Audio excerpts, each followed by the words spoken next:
Why has England lost its mythology compared to somewhere like Ireland? So let's start at the beginning. When the Anglo-Saxons migrated to England in the 5th and 6th centuries, they found themselves in an unfamiliar landscape. They did integrate with the Celtic Britons, however, there wasn't a lot of cultural exchange. There are less than a dozen Celtic words in English, and the Britons were treated as second-class citizens and pushed out to Wales and to the West Country. They may have taken some beliefs from the Celtic Britons, but the evidence suggests that theirs was the dominant culture. This is important because folklore and mythology are often linked to the landscape, so an uprooted population wouldn't have had the physical markers in the landscape which helped us retain stories. This isn't to say they didn't bring a rich culture with them. Pre-Christian Anglo-Saxon artifacts, such as the Sutton Hoo treasure, is rich with mythology. The Anglo-Saxons at this time, unlike the Irish, were pagan and didn't have any literature. Irish monks who were literate were able to record earlier oral traditions, but there was of course a strong oral tradition amongst the Anglo-Saxons. They had Scoptic bards who were renowned for their incredible memories. They were highly respected and they belonged to chieftains and powerful people, a bit like the way we see court jesters as being part of a noble's entourage. Now we'll come back to the Scoptics later. When the Anglo-Saxons converted to Christianity, their mythology, creation stories and folk stories were replaced by Christian doctrine. Christian laws were created forbidding the worship of pagan deities. By the 8th century, the Anglo-Saxons were all Christian. Fragments of what they believed in can give us a vague understanding of their mythology, but it's incredibly patchy.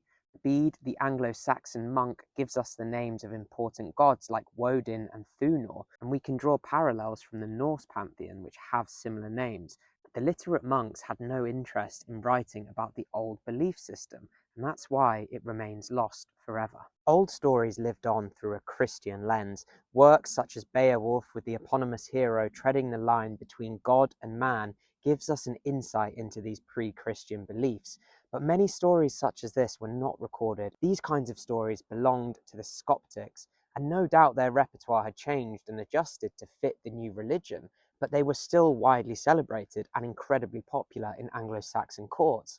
These bards were the keepers of many stories and songs which were never written down. And in 1066, when the Normans invaded, the ruling classes were completely replaced by French-speaking Normans who had no interest in the Scoptics and their Old English stories.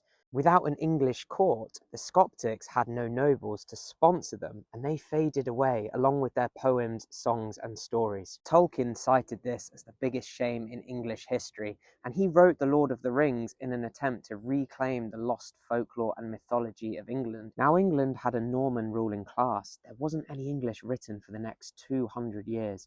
I've spoken largely about mythology, but what of the folklore? The two are closely linked. Mythology tends to deal with gods and mythical heroes, whereas folklore deals with superstitions, sometimes born out of forgotten belief systems and other times born out of human nature. It was common folks' way of explaining the world around them.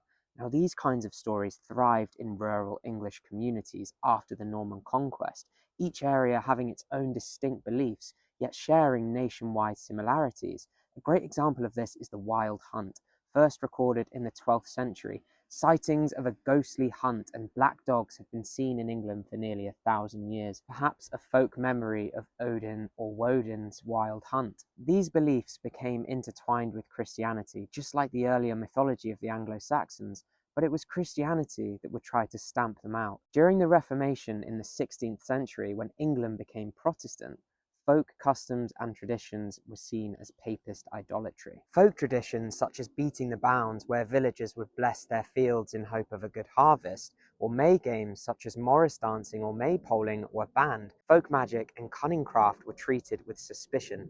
Later, a mistrust in these superstitions would play a part in the witch trials. It reflects how strongly Protestants wanted to move away from what they saw as unchristian beliefs.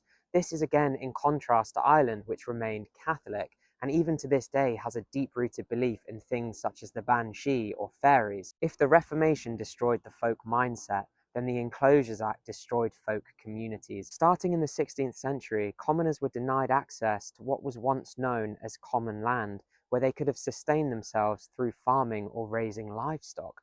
Landowners fenced off common land to farm it for themselves and to turn a profit. peasants had to leave their villages in search of other opportunities, perhaps moving into newly growing towns or far-flung estates, leaving the communities which their families had been a part of for hundreds of years, taking with them the folk stories which were tied to their landscape. The same kind of displacement happened again with the Industrial Revolution. Rural communities were broken apart as farming became mechanized. They moved to work in the factories. They no longer had a close-knit community to learn from and to pass stories down to.